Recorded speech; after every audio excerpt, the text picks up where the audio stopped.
Halo semuanya, selamat datang di channel Sari Bercerita. Tempat di mana kata menjadi makna dan makna menyentuh jiwa. Karena setiap kisah punya pesan, dan setiap pesan bisa membuka hati yang mendengarnya. Jadi, luangkan waktumu sejenak, temukan tempat ternyamanmu, dan jika kisah ini menyentuh hatimu, jangan lupa untuk like, bagikan, dan subscribe. Bagi yang sudah subscribe, semoga Allah Subhanahu wa Ta'ala senantiasa menyehatkan badanmu, melimpahkan rezekimu, dan mengabulkan seluruh hajatmu. Tulis di kolom komentar dari kota mana saja Anda menyaksikan kisah ini. Mari kita mulai ceritanya. Sore itu langit berwarna jingga pucat. Angin berembus pelan membawa aroma gorengan dari rumah-rumah tetangga yang mulai sibuk menyiapkan takjil. Di dapur kecilnya, Nisa berdiri di depan kompor dengan wajah berkeringat, mengaduk kolak pisang dalam panci yang sudah mulai beruap. Santan yang mendidih mengeluarkan bunyi pelan, bercampur harum gula merah yang manis. Bulan Ramadan tinggal menghitung hari. Biasanya suasana menjelang Lebaran membuat Nisa bersemangat, membersihkan rumah, menambal gorden lama, atau sekadar menyusun rencana sederhana agar Arga merasa bahagia. Namun tahun ini ada sesuatu yang terasa berbeda. Lebih sunyi, lebih berat. Nanti kalau Lebaran, Arga boleh pilih baju sendiri nggak, Bu?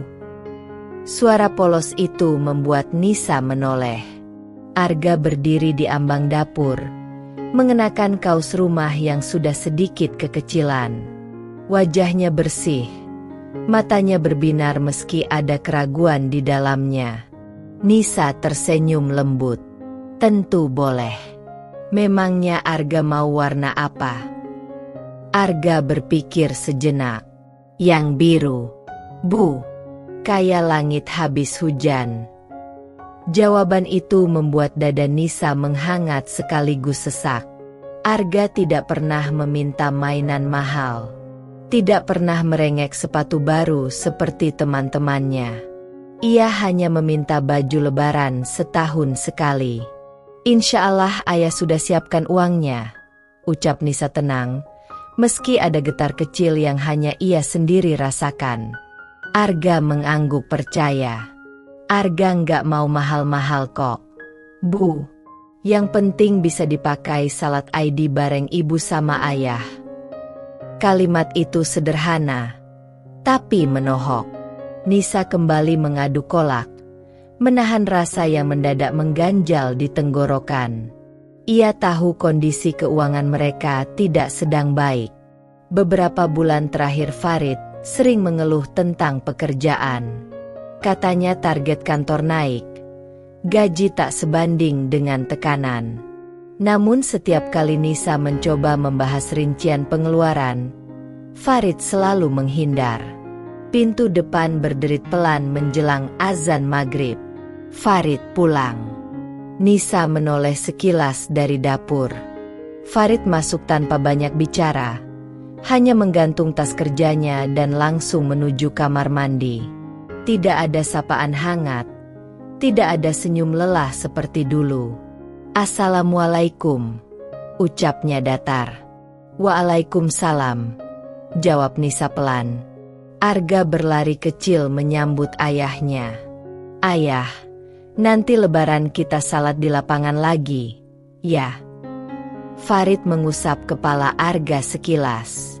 Lihat nanti. Jawaban itu singkat, tanpa antusiasme. Arga tak mempermasalahkan. Ia kembali ke ruang tengah, duduk sambil menggambar masjid di buku tulisnya.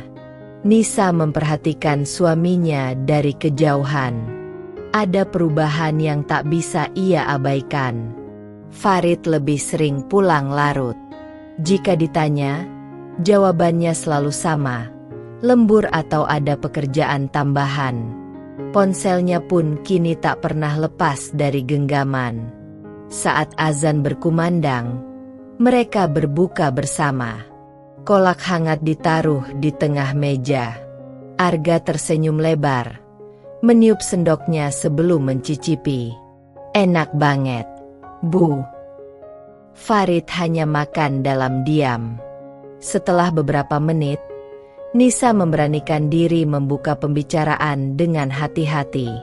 Yah, soal baju lebaran Arga. Uangnya sudah ada, kan? Sendok Farid berhenti sebentar di udara. Hanya sepersekian detik, tapi cukup untuk membuat Nisa menangkap keganjilan. Ada, jawabnya cepat. Nanti ayah urus. Nanti kapan? Yah? Soalnya kalau mepet, takutnya ramai di pasar. Farid menarik napas panjang. Nisa ini kenapa sih? Ramadan belum selesai juga. Nada suaranya meninggi sedikit. Tidak berteriak, tapi cukup membuat Arga menunduk. Nisa segera mengalah. Iya, cuma mengingatkan. Farid kembali makan tanpa menatap istrinya. Percakapan berhenti di situ. Malamnya, setelah Arga tertidur, Nisa duduk sendirian di ruang tamu. Lampu sengaja diredupkan. Ia membuka buku kecil tempatnya mencatat pengeluaran rumah tangga. Uang belanja semakin menipis. Tabungan darurat hampir habis untuk membayar listrik dan kebutuhan sekolah Arga. Ia mencoba mengingat, kapan terakhir kali Farid menyerahkan gajinya secara utuh? Biasanya, meski tak besar, Farid tetap memberinya sebagian untuk diatur. Namun 3 bulan terakhir, selalu ada alasan. Cicilan, potongan kantor, kebutuhan mendadak. Nisa menghela napas panjang. Ia bukan perempuan yang suka menuntut. Sejak awal menikah, ia terbiasa hidup sederhana. Ia bahkan tak keberatan memakai baju lama saat lebaran, asalkan Arga terlihat rapi dan percaya diri. Langkah kaki terdengar dari kamar. Farid keluar, duduk di sampingnya, tapi tidak terlalu dekat. "Kamu jangan terlalu banyak pikiran," katanya tanpa menatap. "Ayah tahu tanggung jawab." Nisa mengangguk pelan. "Aku cuma nggak mau Arga kecewa." Farid terdiam. Lalu ponselnya berbunyi pelan. Ia langsung berdiri dan berjalan menjauh untuk menjawab. Suaranya diturunkan hampir berbisik. Nisa memperhatikan dari sudut mata. Hatinya terasa aneh. Bukan cemburu, bukan pula marah. Hanya perasaan samar seperti ada jarak yang perlahan tumbuh di antara mereka. Beberapa menit kemudian, Farid kembali dengan wajah sedikit tegang. "Siapa?" tanya Nisa hati-hati. "Teman kantor." Jawaban singkat itu seperti dinding. Tidak ada ruang untuk pertanyaan lanjutan. Nisa tersenyum tipis dan memilih diam. Ramadan adalah bulan menahan diri, menahan lapar, haus, juga emosi. Ia tidak ingin pertengkaran kecil merusak suasana ibadah di rumahnya. Arga butuh ketenangan, bukan suara tinggi orang tuanya. Malam semakin larut. Nisa masuk ke kamar, memandangi Arga yang tertidur pulas. Tangan kecil itu masih memegang pensil warna biru. "Baju biru kayak langit habis hujan," gumam Nisa pelan. Ia menyelimuti anaknya dengan hati-hati. Di balik kelembutannya, ada tekad kuat yang selalu membuatnya bertahan. Apapun yang terjadi, Arga tidak boleh merasa kurang. Namun saat ia berbaring di samping Farid, jarak di antara mereka terasa lebih nyata. Farid membelakanginya, sibuk dengan ponsel yang cahayanya redup di balik selimut. Nisa menatap langit-langit kamar yang kusam. Ada sesuatu yang tidak ia ketahui. Sesuatu yang disembunyikan. Naluri seorang istri jarang salah. Tetapi ia belum memiliki bukti, hanya rasa. Ia menutup mata, mencoba mengusir prasangka. "Jangan suzon di bulan Ramadan," bisiknya pada diri sendiri.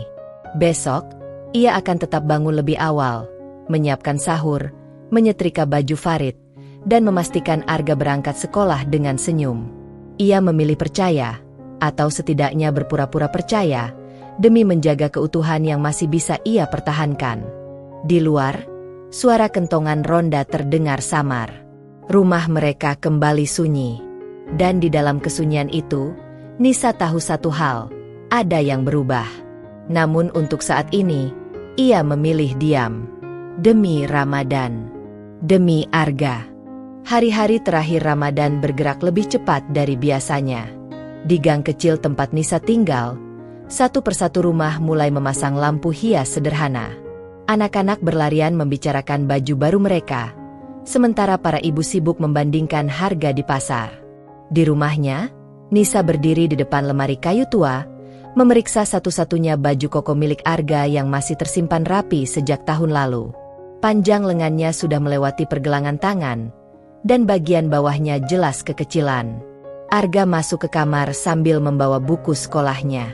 "Bu, teman-teman bilang minggu ini mereka sudah beli baju lebaran," katanya pelan, bukan mengeluh, hanya memberitahu. Nisa menoleh dan tersenyum lembut. "Arga nggak perlu ikut-ikutan. Kita beli kalau ayah sudah pegang uangnya." Arga mengangguk mantap. "Ayah pasti sudah siapin. Ayah kan selalu kerja keras." Kalimat itu membuat Nisa menelan ludah. Keyakinan polos itu terasa seperti titipan yang harus ia jaga. Malamnya, setelah berbuka dan Arga kembali sibuk dengan tugas sekolahnya, Nisa duduk di hadapan Farid yang tengah menonton televisi.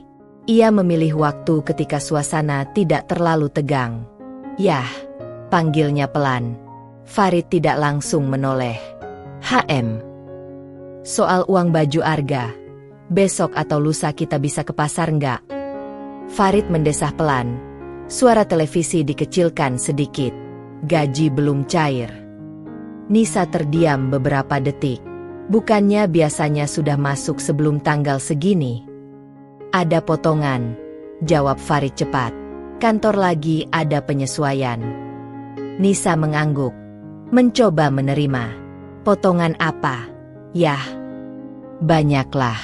Kamu nggak perlu tahu detailnya." Nada suaranya berubah, lebih tajam. Nisa segera menurunkan pandangan. "Aku cuma mau ngatur biar cukup," ucapnya hati-hati. Farid mematikan televisi tiba-tiba. "Nisa, kamu ini kenapa sih? Aku sudah bilang nanti diurus. Jangan seolah-olah aku nggak mikirin anak sendiri." Kalimat itu membuat udara di ruang tamu terasa berat. Nisa tidak pernah menuduh. Ia hanya bertanya. Namun ia tahu, jika ia melanjutkan, perdebatan kecil bisa membesar. "Iya, yah, maaf," katanya pelan. Farid berdiri dan masuk ke kamar tanpa menambahkan apa-apa. Nisa tetap duduk di tempatnya, menatap layar televisi yang kini gelap. Ia bukan perempuan yang suka memancing pertengkaran. Tetapi setiap jawaban Farid terasa seperti pintu yang ditutup di hadapannya. Malam semakin larut. Nisa mengambil buku catatan pengeluaran yang selalu ia simpan di laci meja. Ia mulai menghitung ulang dengan teliti.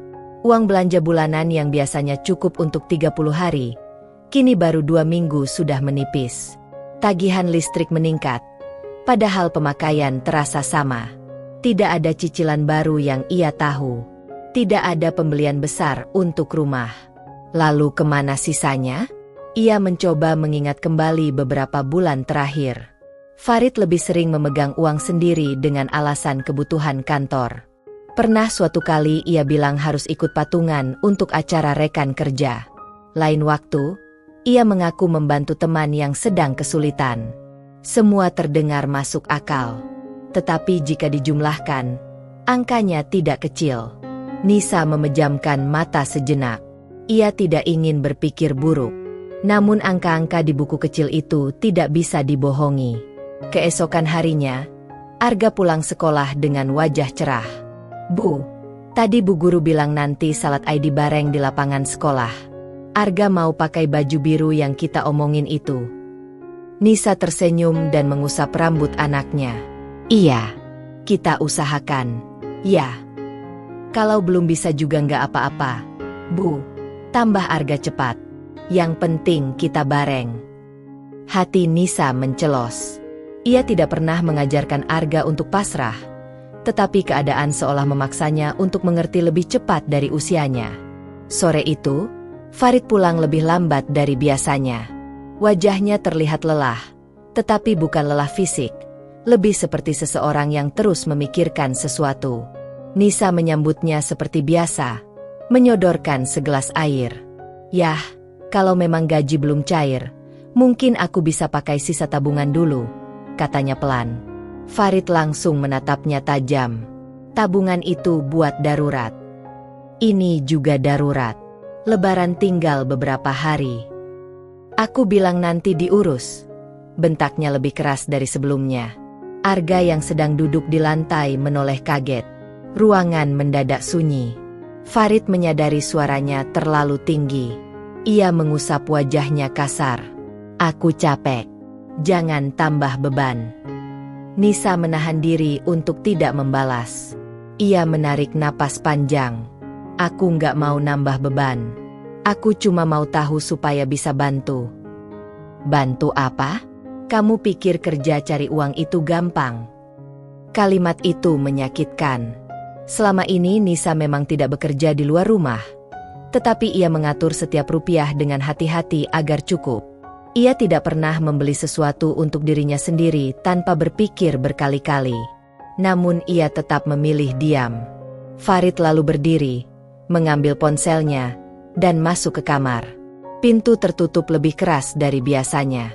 Arga mendekat ke ibunya. Ayah marah. Ya. Nisa tersenyum tipis meski hatinya terasa retak. Ayah cuma capek. Arga nggak apa-apa kok kalau bajunya nanti aja. Nisa memeluk anaknya erat. Bukan soal nanti atau sekarang. Arga berhak dapat yang ayah janjikan. Malam itu, setelah Arga tidur, Nisa mendengar suara notifikasi ponsel dari kamar. Ia tidak tahu mengapa, tetapi kini setiap bunyi kecil terasa mencurigakan. Farid jarang meletakkan ponsel jauh dari jangkauannya. Bahkan saat ke kamar mandi pun, benda itu ikut dibawa. Ia mencoba menepis pikiran buruk. Mungkin memang hanya masalah pekerjaan. Mungkin memang ada potongan yang tidak ia pahami. Namun sikap Farid yang semakin mudah tersinggung dan enggan berdiskusi membuat jarak di antara mereka semakin terasa. Beberapa hari lagi Lebaran tiba. Lampu-lampu di luar rumah mulai lebih terang. Tetangga sudah membicarakan menu opor dan ketupat. Tetapi di dalam rumah ini, pembicaraan sederhana tentang baju anak saja berubah menjadi tembok. Nisa berdiri di depan jendela, memandangi gang yang mulai sepi. Ia merasa seperti memegang sesuatu yang rapuh. Rumah tangganya sendiri. Farid keluar kamar tanpa banyak bicara. Langsung menuju dapur mengambil minum. Lalu kembali lagi. Tidak ada lagi cerita tentang kantor. Tidak ada lagi candaan kecil seperti dulu. Yang ada hanya jarak. Dan Nisa semakin yakin, bukan hanya uang yang tak pernah sampai ke tangannya. Ada sesuatu yang perlahan menjauh dari rumah ini, sesuatu yang tak bisa ia hitung dengan angka di buku catatannya. Namun sekali lagi, ia memilih menahan diri. Ramadan hampir selesai, dan suasana di rumah ini terasa semakin dingin. Malam itu udara terasa lebih lembab dari biasanya. Setelah berbuka dan membereskan dapur, Nisa duduk di ruang tengah sambil melipat pakaian yang sudah kering. Arga tertidur lebih awal karena kelelahan setelah latihan pesantren kilat di sekolah. Rumah kecil itu sunyi, hanya terdengar suara kipas angin yang berputar pelan. Farid baru saja pulang dan langsung menuju kamar mandi tanpa banyak bicara. Kemejanya dilempar begitu saja ke kursi. Ponselnya tertinggal di atas meja. Layar menghadap ke atas. Hal itu jarang terjadi. Biasanya, ponsel itu selalu berada di saku celananya atau ikut masuk ke kamar mandi. Bahkan ketika Nisa hanya sekadar ingin meminjam untuk mengecek resep masakan, Farid akan bertanya panjang lebar. Nisa tidak memperhatikan pada awalnya. Ia tetap fokus melipat pakaian Arga yang mulai mengecil satu persatu. Namun beberapa menit kemudian, layar ponsel itu menyala. Sebuah notifikasi masuk. Nisa tidak berniat melihat. Ia bahkan sempat memalingkan wajah. Tetapi cahaya layar yang terang di ruangan redup membuat matanya tak sengaja menangkap beberapa kata yang muncul di bagian atas. Terima kasih ya, sayang. Tadi malam indah banget. Jantung Nisa berhenti berdetak sejenak. Tangannya yang memegang baju kecil Arga mendadak gemetar. Ia menatap layar itu lagi, memastikan matanya tidak salah membaca. Nama pengirimnya bukan nama laki-laki rekan kerja. Bukan juga nama keluarga. Sebuah nama perempuan yang tidak pernah ia dengar sebelumnya. Air dari kamar mandi masih terdengar mengalir. Artinya, Farid belum keluar. Nisa berdiri perlahan. Kakinya terasa berat, tetapi ada dorongan yang lebih kuat dari rasa takut. Dorongan untuk memastikan. Ia mengambil ponsel itu dengan tangan gemetar. Layarnya belum terkunci sempurna karena notifikasi baru saja masuk. Pesan berikutnya muncul. Aku nggak nyangka kamu transfer sebanyak itu. Kamu selalu bikin aku merasa spesial. Dunia Nisa seolah mengecil menjadi layar kecil di tangannya. Dengan napas tertahan, ia membuka aplikasi pesan tersebut. Riwayat percakapan langsung terbuka. Tidak ada sandi tambahan. Mungkin karena Farid merasa aman. Pesan-pesan itu berjejer rapi. Panggilan sayang. Rencana pertemuan. Keluhan Farid tentang rumah yang membosankan. Candaan yang tak pernah lagi ia dengar di rumah ini. Lalu matanya jatuh pada sebuah bukti transfer yang dikirimkan Farid beberapa hari lalu. Nominalnya tidak kecil. Cukup untuk membeli beberapa pasang baju lebaran. Bahkan lebih. Tanggalnya membuat perut Nisa terasa melilit. Itu adalah hari ketika ia menanyakan uang untuk Arga dan Farid mengatakan gajinya belum cair. Di bawah bukti transfer itu ada foto. Foto makan malam di sebuah restoran. Farid duduk berhadapan dengan perempuan berambut panjang, tersenyum lebar ke arah kamera. Wajah Farid terlihat berbeda, ringan, hangat, seperti lelaki yang dulu sering bercanda dengannya. Tangannya melemas. Ponsel itu hampir terjatuh. Semua potongan yang selama ini terasa ganjil tiba-tiba menyatu dengan kejam. Potongan kantor. Kebutuhan mendadak. Patungan acara. Lembur yang tak pernah jelas. Uang yang tak pernah sampai. Bukan hilang. Bukan dipotong. Tetapi diberikan. Nisa terduduk di kursi. Napasnya memburu. Dadanya terasa sesak. Ia ingin menangis. Tetapi air matanya seperti tertahan di tenggorokan. Bukan hanya tentang perempuan itu. Bukan hanya tentang pengkhianatan. Tetapi tentang Arga. Tentang baju biru yang sederhana. Tentang keyakinan polos seorang anak yang berkata, "Ayah pasti sudah siapin." Suara air berhenti. Farid mungkin sedang mengeringkan badan. Nisa masih memegang ponsel itu. Jemarinya dingin. Ia bisa saja meletakkannya kembali dan berpura-pura tidak tahu. Ia bisa saja menyimpan semuanya dalam diam seperti yang sudah-sudah. Namun kali ini berbeda. Ini bukan sekadar jarak. Ini bukan sekadar sikap dingin. Ini pilihan yang jelas. Dan Farid memilih orang lain, dengan uang yang seharusnya untuk anaknya sendiri. Pintu kamar mandi terbuka. Nisa buru-buru meletakkan ponsel itu di tempat semula. Persis seperti tadi. Ia kembali duduk, berusaha mengatur napasnya agar terdengar normal. Farid keluar sambil mengeringkan rambut dengan handuk. Ia tampak santai. Tidak ada rasa bersalah di wajahnya. "Kok belum tidur?" tanyanya singkat. "Belum," jawab Nisa pelan. Farid duduk dan mengambil ponselnya. Layar menyala lagi. Nisa memperhatikan bagaimana ekspresi Farid berubah sepersekian detik saat membaca pesan terbaru. Senyum kecil yang cepat ia sembunyikan. Hati Nisa seperti ditusuk jarum halus berulang kali. Ia ingin berteriak. Ingin menampar layar itu dari tangan Farid. Ingin bertanya kenapa. Namun ia menahan diri.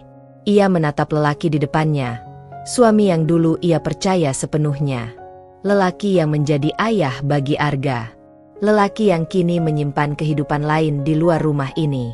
"Yah," panggil Nisa akhirnya. Suaranya lebih tenang dari yang ia rasakan. Farid mengangkat wajah. "Apa?" Nisa menatapnya lurus untuk pertama kalinya malam itu. "Besok kita bisa bicara." "Bicara apa lagi?" Farid terdengar waspada. Bicara yang serius. Farid mengernyit. Sekarang aja kalau mau. Nisa menggeleng pelan. Nanti saja. Aku cuma mau kamu jujur. Kalimat itu menggantung di udara. Farid menatapnya beberapa detik, seolah mencoba membaca sesuatu di wajah istrinya. Namun Nisa sudah pandai menyembunyikan perasaan. Ia kembali menjadi perempuan tenang yang selama ini Farid kenal. Oke, jawab Farid singkat, lalu berdiri dan masuk kamar. Nisa tetap di ruang tengah. Tangannya kini bergetar lebih hebat daripada saat memegang ponsel tadi. Air mata yang sejak tadi tertahan akhirnya jatuh tanpa suara. Ia tidak menangis keras, tidak terisak. Hanya air yang mengalir pelan di pipinya. Di kamar, Arga tertidur lelap, tak tahu apa yang baru saja terungkap di rumahnya sendiri. Nisa berdiri dan melangkah ke kamar anaknya. Ia duduk di samping tempat tidur kecil itu, memandangi wajah polos yang damai. Maaf, bisiknya lirih. Ia tidak tahu kepada siapa ia meminta maaf. Pada Arga, pada dirinya sendiri, atau pada harapan yang selama ini ia pertahankan. Satu hal kini jelas. Uang itu memang ada. Hanya saja, bukan untuk anak mereka. Nisa menghapus air matanya. Ia bukan perempuan yang akan langsung mengamuk tanpa arah. Ia ingin mendengar langsung dari mulut Farid. Ia ingin melihat apakah lelaki itu masih punya sisa kejujuran. Malam semakin larut. Suasana rumah terasa berbeda, lebih sunyi, tetapi juga lebih berat. Besok, percakapan itu harus terjadi. Dan untuk pertama kalinya sejak awal Ramadan, Nisa tidak lagi merasa sekadar curiga. Ia tahu. Sore itu dapur terasa lebih panas dari biasanya. Uap santan mengepul dari panci besar di atas kompor, bercampur aroma gula merah dan daun pandan yang harum. Nisa berdiri diam di depannya, mengaduk kolak dengan gerakan perlahan dan teratur, seolah setiap putaran sendok kayu bisa menenangkan dadanya yang bergejolak. Hari ini ia tidak ingin menunda lagi. Semalaman ia hampir tidak tidur. Kalimat-kalimat yang ia baca di layar ponsel Farid terus berputar di kepalanya. Sayang. Spesial. Transfer. Kata-kata itu menempel seperti noda yang tak bisa dibersihkan. Namun pagi tadi, ia tetap bangun lebih awal. Menyiapkan sahur. Menyetrika kemeja Farid. Membantu Arga bersiap sekolah. Tidak ada yang berubah dari rutinitasnya, kecuali hatinya. Menjelang maghrib, Farid sudah duduk di ruang tengah. Tidak banyak bicara, seperti hari-hari sebelumnya. Ponselnya berada di sampingnya. Layar sesekali menyala. Bu, kolaknya sudah jadi? Tanya Arga dari meja makan. Sudah, sebentar lagi ya, jawab Nisa lembut. Suaranya tetap tenang. Terlalu tenang. Azan hampir berkumandang.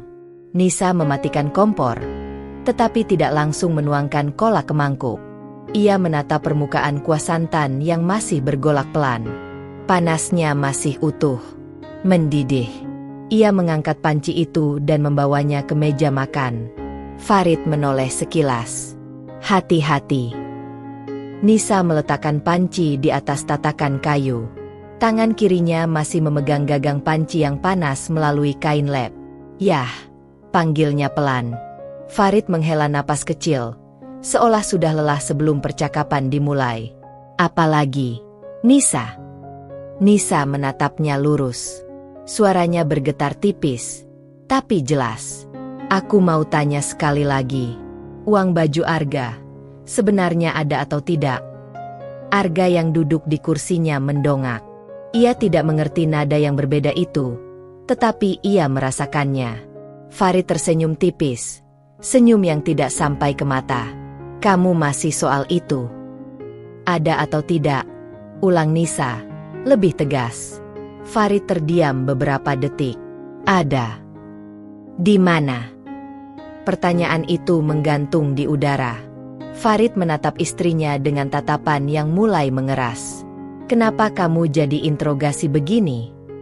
Karena aku tahu uangnya dipakai untuk yang lain. Kata-kata itu akhirnya keluar. Sun. Suara azan maghrib mulai terdengar dari kejauhan.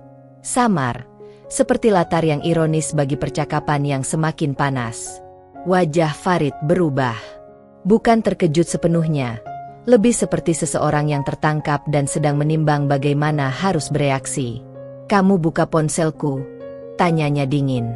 "Aku lihat pesan yang masuk." "Aku nggak perlu cari-cari," jawab Nisa. "Aku baca semuanya." Arga menatap kedua orang tuanya dengan bingung. "Bu?" Nisa menahan diri untuk tidak menangis di depan anaknya. "Arga, minum dulu airnya." Farid berdiri. "Kamu nggak punya hak ngintip privasiku." "Privasi?" Suara Nisa meninggi sedikit. "Itu uang untuk anak kita, Farid." Farid mengusap wajahnya kasar. "Kamu nggak ngerti situasinya." "Situasi apa yang bikin kamu transfer uang sebanyak itu ke perempuan lain?" Kalimat itu akhirnya pecah sepenuhnya. Farid menatap tajam. "Jangan lebay." "Lebay?" Nisa tertawa kecil. "Pahit. Anak kita minta baju sederhana. Kamu bilang gaji belum cair. Tapi kamu makan malam di restoran mahal dan kirim uang ke dia."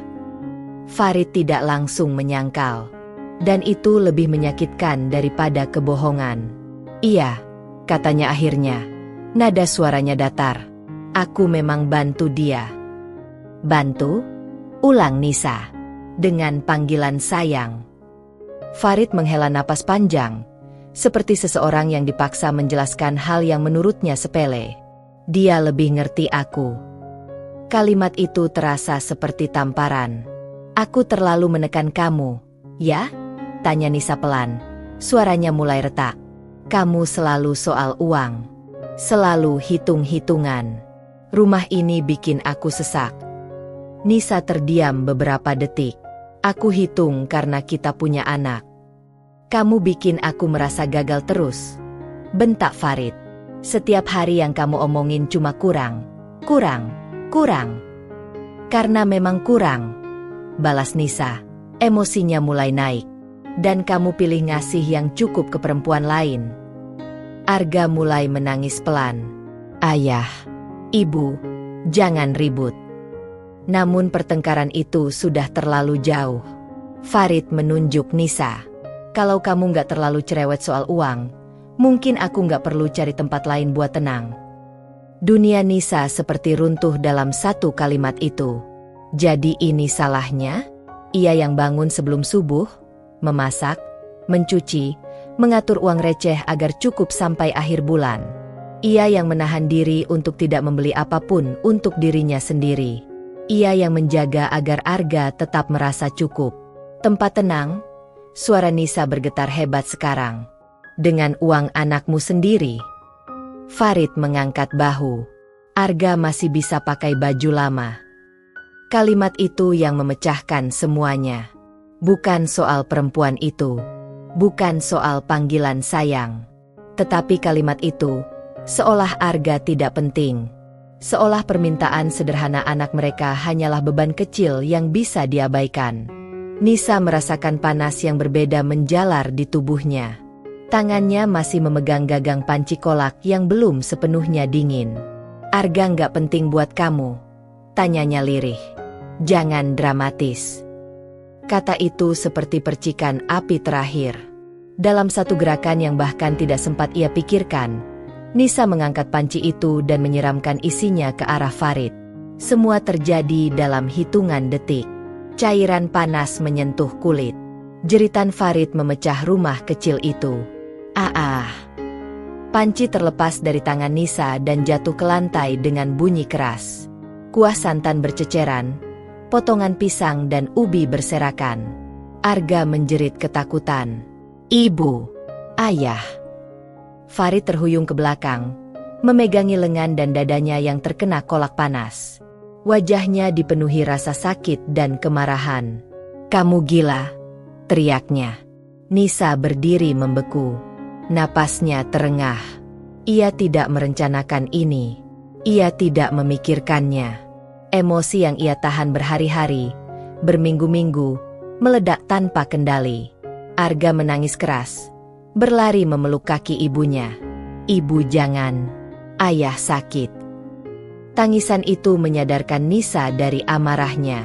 Ia melihat Farid yang meringis kesakitan, melihat lantai dapur yang berantakan, melihat anaknya gemetar ketakutan. Dan untuk pertama kalinya, ia merasakan bukan hanya marah, tetapi ngeri pada dirinya sendiri. Suasana rumah berubah kacau.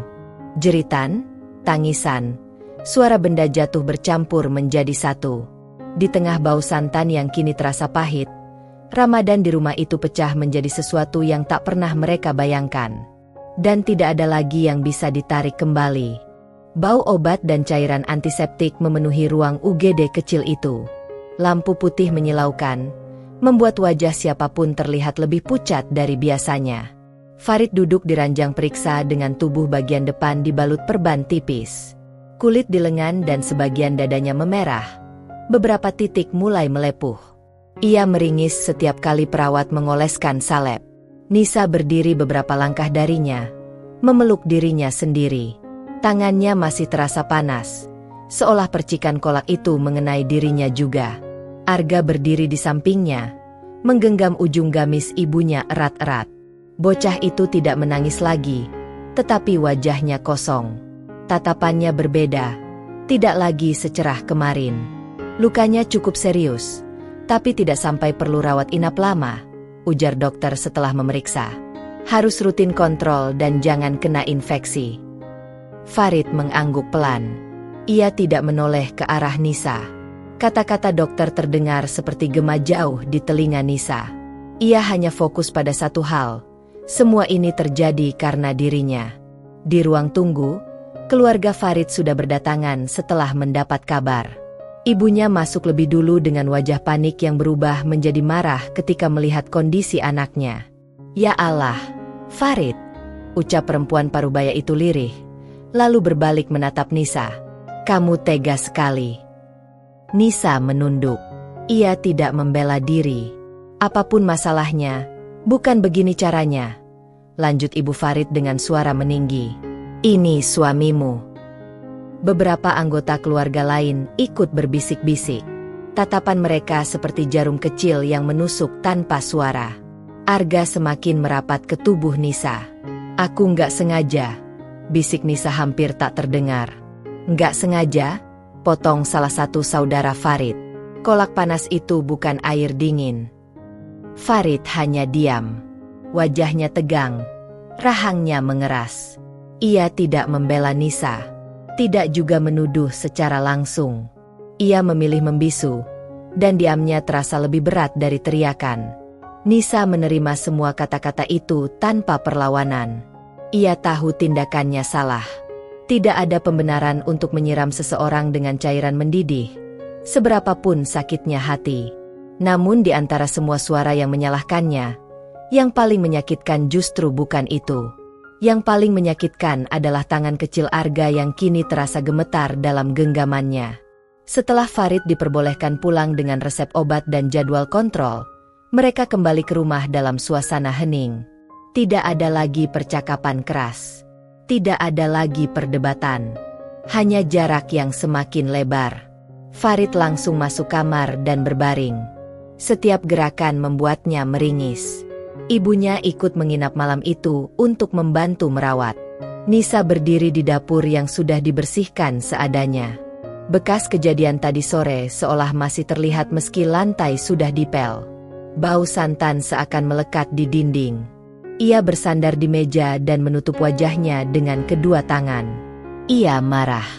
Ia terluka. Ia dikhianati. Tetapi semua itu tidak menghapus fakta bahwa ia telah menyakiti seseorang secara fisik. Dan lebih dari itu, ia telah membuat anaknya menyaksikan semuanya. "Bu?" suara kecil terdengar dari belakang. Nisa segera menghapus air matanya dan berbalik. Arga berdiri di ambang dapur. Matanya sembab. "Ibu marah lagi enggak?" tanyanya pelan. Pertanyaan itu seperti palu yang menghantam dadanya. "Enggak," jawab Nisa cepat, lalu berlutut agar sejajar dengan anaknya. "Ibu nggak marah sama Arga." Arga menatapnya ragu. "Ayah sakit karena ibu." Nisa terdiam beberapa detik. Ia tidak ingin berbohong, tetapi ia juga tidak ingin menanamkan kebencian dalam hati anaknya. Ayah sakit karena ibu kehilangan sabar, ucapnya akhirnya.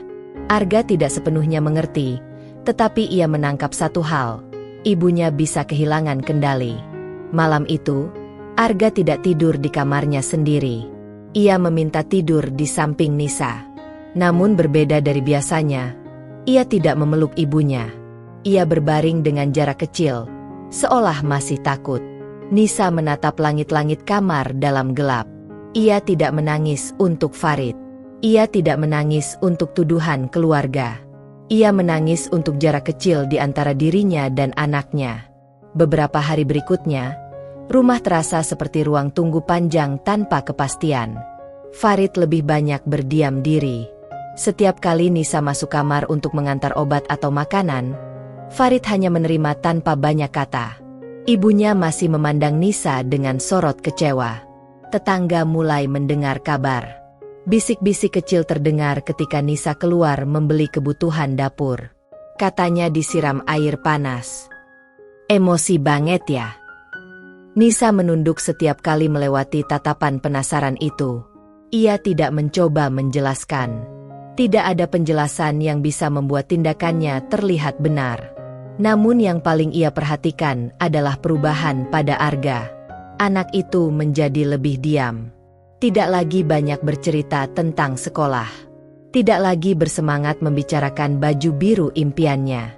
Suatu sore, Nisa menemukan Arga duduk sendiri di sudut ruang tamu, menggambar dengan krayon. Ia mendekat pelan. "Gambar apa?" tanyanya lembut. Arga tidak langsung menjawab. Ia hanya mendorong kertas itu pelan ke arah ibunya. Di atas kertas, tergambar 3 orang berdiri berjauhan. Di tengahnya ada garis merah besar yang membelah. "Itu apa?" Suara Nisa hampir tak terdengar. "Api," jawab Arga lirih. "Biar nggak dekat-dekat." Nisa merasakan sesuatu runtuh dalam dirinya. Bukan hanya Farid yang terluka. Bukan hanya kulit yang melepuh. Ada luka lain yang tidak terlihat, yang tidak dibalut perban, yang tidak dioles salep. Luka di mata anaknya. Luka dirasa aman yang selama ini ia jaga mati-matian. Nisa memeluk Arga erat. Kali ini Arga membalas pelukannya, tetapi tubuh kecil itu tetap terasa kaku. "Ibu minta maaf," bisiknya. Untuk pertama kalinya sejak kejadian itu, Nisa benar-benar memahami besarnya dampak kemarahannya. Ia mungkin merasa dikhianati. Ia mungkin merasa dihina. Tetapi saat ia membiarkan amarahnya mengambil alih, ia tidak hanya melukai Farid.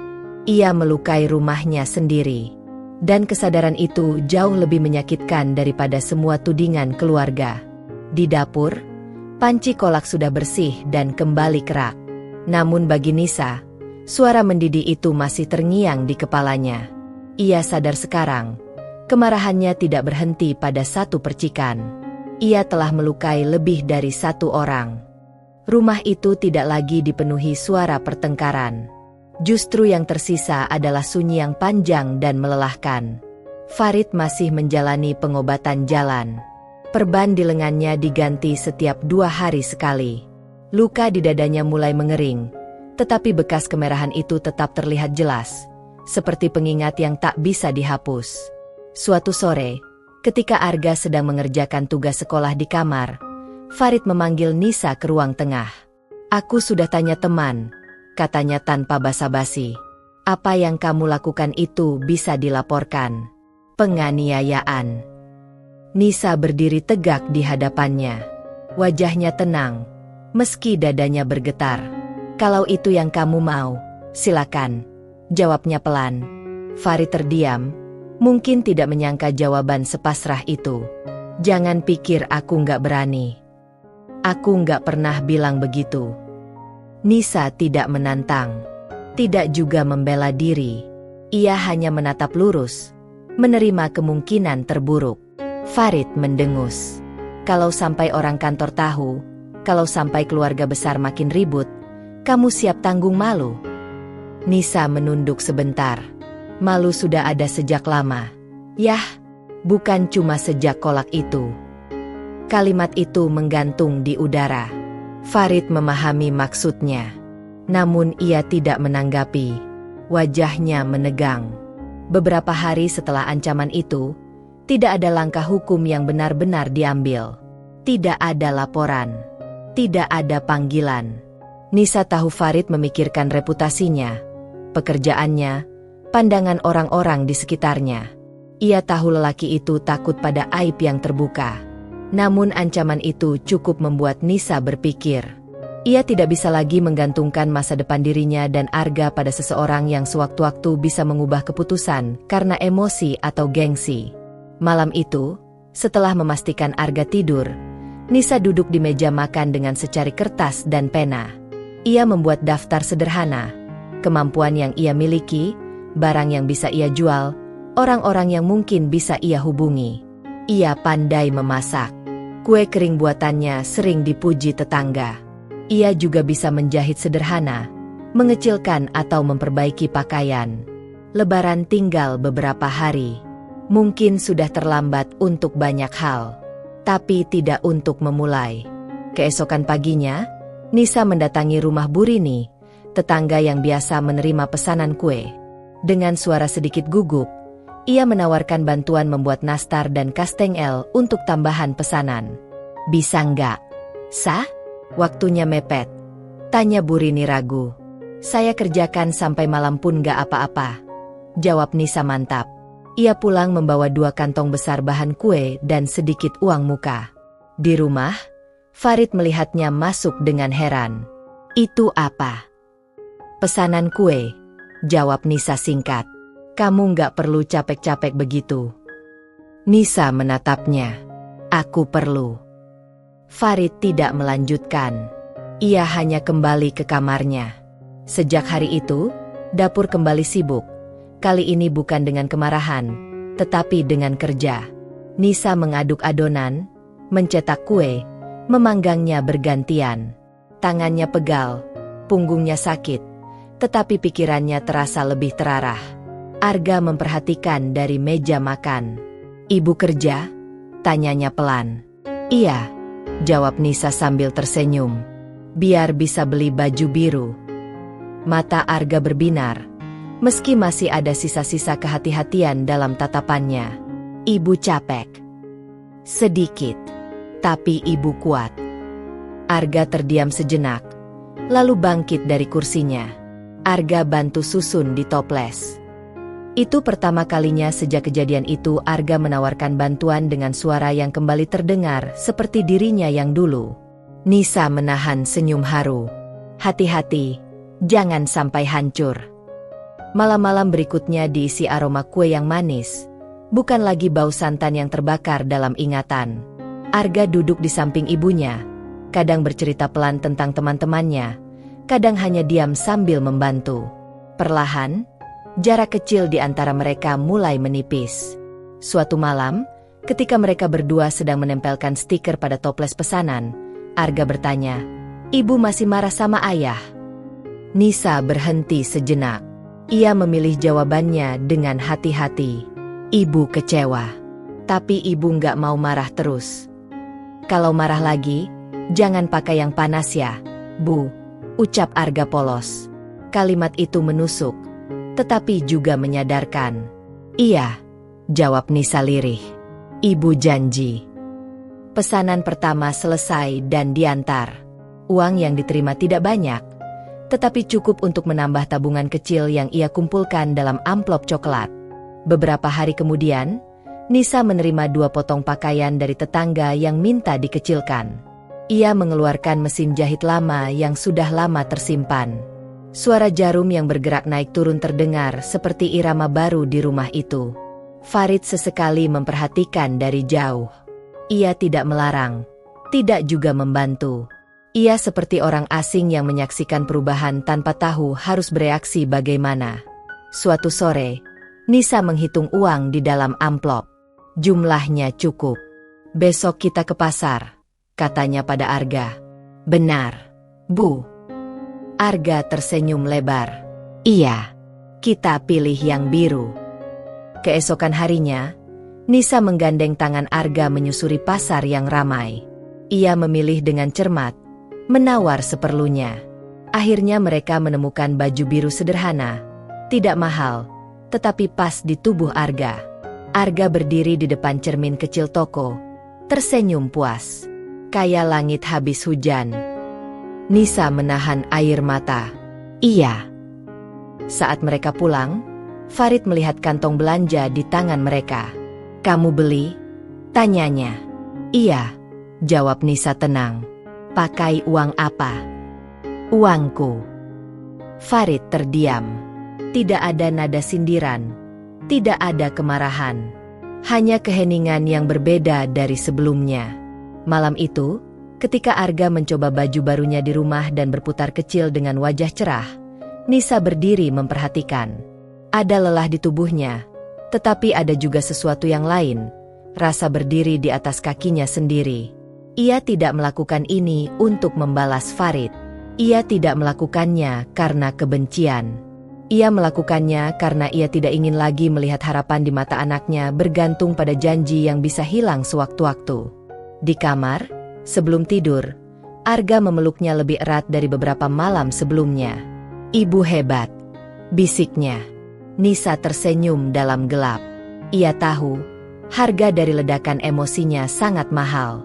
Luka fisik, ancaman hukum, tatapan orang-orang. Namun dari puing-puing itu, ia menemukan satu hal yang selama ini ia lupakan, dirinya sendiri. Dan untuk pertama kalinya sejak semua kekacauan itu terjadi, Nisa memilih berdiri bukan untuk melawan siapapun, melainkan untuk memastikan masa depan anaknya tidak lagi bergantung pada amarah, pada ancaman, atau pada uang yang tak pernah sampai. Takbir berkumandang sejak dini hari, mengalun dari masjid di ujung gang dan bersahut-sahutan dengan pengeras suara rumah-rumah warga. Suaranya menggema lembut, menyentuh dinding-dinding rumah kecil Nisa yang tahun ini terasa berbeda.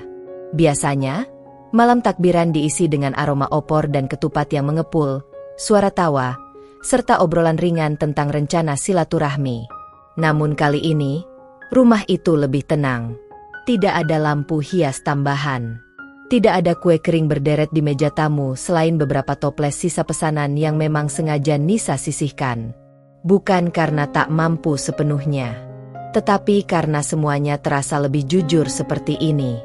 Nisa berdiri di depan cermin kecil di kamar, merapikan jilbabnya yang sederhana. Wajahnya tampak lebih tirus, tetapi sorot matanya lebih tegas. Ia tidak lagi terlihat seperti perempuan yang menggantungkan ketenangan pada orang lain. Ada luka yang belum sepenuhnya sembuh, tetapi juga ada kesadaran baru yang tumbuh perlahan. Di ranjang, Arga sedang mengenakan baju birunya. Kainnya tidak mahal, jahitannya sederhana, tetapi pas di tubuhnya. Bu, kerahnya miring gak? Tanyanya sambil mematut diri. Nisa tersenyum dan membenarkan sedikit bagian yang terlipat. Sudah rapi. Anak ibu ganteng sekali. Arga tersenyum lebar. Senyum itu tidak lagi kaku seperti beberapa hari setelah kejadian.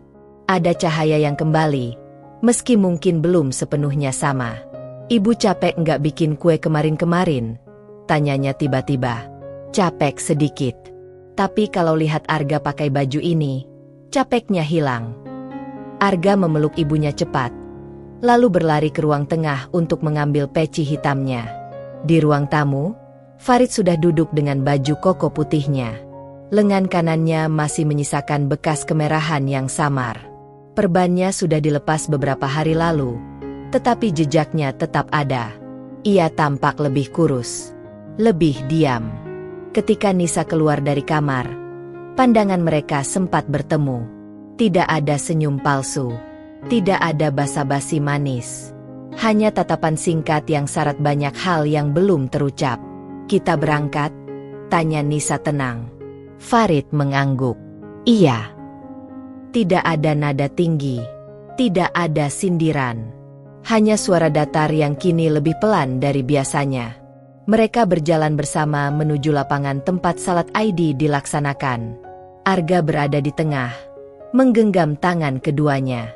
Tangan Farid terasa kaku, tangan Nisa hangat. Mantap. Orang-orang menoleh sekilas ketika mereka lewat. Kabar tentang insiden beberapa waktu lalu memang sempat beredar. Tatapan penasaran masih ada, tetapi tidak sekuat dulu. Nisa menunduk secukupnya, bukan karena malu, tetapi karena ia memilih tidak memberi makan pada bisik-bisik yang tidak perlu. Di lapangan, mereka menggelar sajadah berdampingan. Arga berdiri di antara ayah dan ibunya. Saat takbir kembali dikumandangkan, Nisa memejamkan mata. Air matanya menetes pelan. Bukan air mata marah. Bukan juga air mata penyesalan semata. Tetapi air mata seseorang yang akhirnya mengerti bahwa hidup tidak selalu hitam putih. Bahwa pengkhianatan memang melukai, tetapi kemarahan yang tak terkendali bisa merusak lebih luas dari yang dibayangkan. Salat berlangsung khusyuk. Setelah khutbah selesai, orang-orang saling bersalaman dan berpelukan. Arga memeluk ayahnya lebih dulu. "Maaf ya." "Yah." Farid terdiam beberapa detik sebelum membalas pelukan itu. "Iya."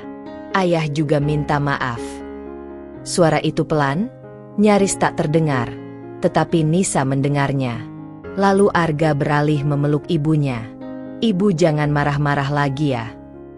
Nisa tersenyum sambil mengusap rambutnya. "Iya."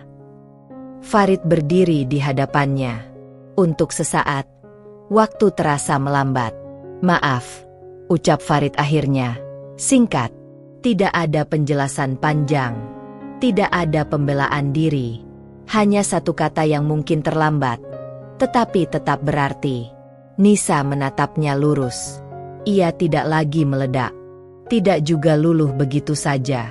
"Aku juga minta maaf," jawabnya tenang. Maaf itu bukan penghapus masa lalu, tetapi pengakuan bahwa mereka sama-sama membuat pilihan yang salah. Sepulang dari salat, rumah tetap sederhana. Tidak ada tamu yang datang berbondong-bondong. Hanya beberapa tetangga dekat yang mampir sebentar. Nisa menyuguhkan kue dengan senyum wajar, tanpa kepura-puraan berlebihan. Farid membantu menuangkan minum. Gerakannya masih sedikit kaku, tetapi ia tidak lagi menghilang ke kamar setiap ada percakapan. Arga duduk di lantai ruang tamu, menunjukkan baju barunya dengan bangga kepada teman sebaya yang mampir. "Ibu yang beli," katanya ceria. Nisa mendengar itu dari dapur. Hatinya menghangat. Siang menjelang, tamu-tamu mulai berkurang. Rumah kembali tenang. Farid berdiri di dekat jendela, memandang keluar. "Soal kerjaan kue itu, kalau kamu mau lanjut, aku nggak keberatan." Nisa menoleh. "Aku akan lanjut." Farid mengangguk pelan. Tidak ada keberatan. Tidak ada sindiran bahwa ia seharusnya tidak perlu bekerja. Hanya penerimaan yang canggung, tetapi nyata. "Aku juga akan bereskan urusanku," tambah Farid setelah jeda panjang. Nisa tidak bertanya lebih jauh. Ia tahu maksudnya. Perempuan itu, hubungan itu, semua yang pernah ia lihat di layar ponsel. "Semoga," jawabnya singkat. Kini ia tidak lagi menggantungkan ketenangan pada janji.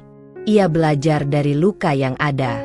Sore hari, ketika takbir masih samar terdengar dari kejauhan, Nisa duduk di teras bersama Arga. Anak itu menyandarkan kepala di bahunya. "Lebaran tahun ini beda ya, Bu?" tanya Arga polos. "Iya, beda." "Sedih enggak?" Nisa berpikir sejenak. "Enggak, cuma lebih jujur." Arga tidak sepenuhnya mengerti, tetapi ia tersenyum saja. Nisa memandang langit yang mulai berwarna keemasan. Ia teringat semua yang terjadi dalam beberapa minggu terakhir. Permintaan sederhana tentang baju biru, pesan yang membuka luka, kolak yang mendidih, jeritan, ancaman, kerja keras, dan akhirnya hari ini. Pengkhianatan memang bisa memicu kehancuran. Ia telah merasakannya. Namun ia juga belajar bahwa kemarahan yang tak terkendali hanya menambah luka di atas luka. Yang menyelamatkan bukanlah pembalasan. Bukan pula pura-pura bahagia. Yang menyelamatkan adalah keberanian untuk berubah. Untuk mengakui salah. Untuk berdiri di atas kaki sendiri. Untuk bertanggung jawab atas pilihan. Di dalam rumah, Farid sedang merapikan sajadah tanpa diminta. Gerakannya pelan, seperti seseorang yang sedang belajar kembali menempatkan diri. Nisa tidak tahu bagaimana masa depan mereka sepenuhnya. Tidak tahu apakah kepercayaan bisa kembali seperti dulu. Tidak tahu apakah luka benar-benar bisa hilang. Tetapi hari ini, ia tahu satu hal. Ia tidak lagi naif. Dan ia tidak lagi dikuasai amarah. Lebaran kali ini tidak semeriah tahun-tahun sebelumnya. Namun untuk pertama kalinya setelah semuanya pecah, rumah kecil itu terasa lebih nyata. Tanpa kepalsuan. Tanpa ledakan. Hanya 3 orang yang sedang belajar memperbaiki diri.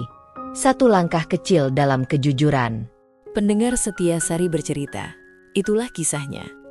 Perlu kami sampaikan bahwa cerita ini adalah karya fiksi yang dibuat semenarik mungkin agar terasa nyata. Namun tujuannya adalah untuk diambil hikmah dan pelajaran berharganya. Terima kasih sudah mendengarkan cerita kali ini sampai akhir.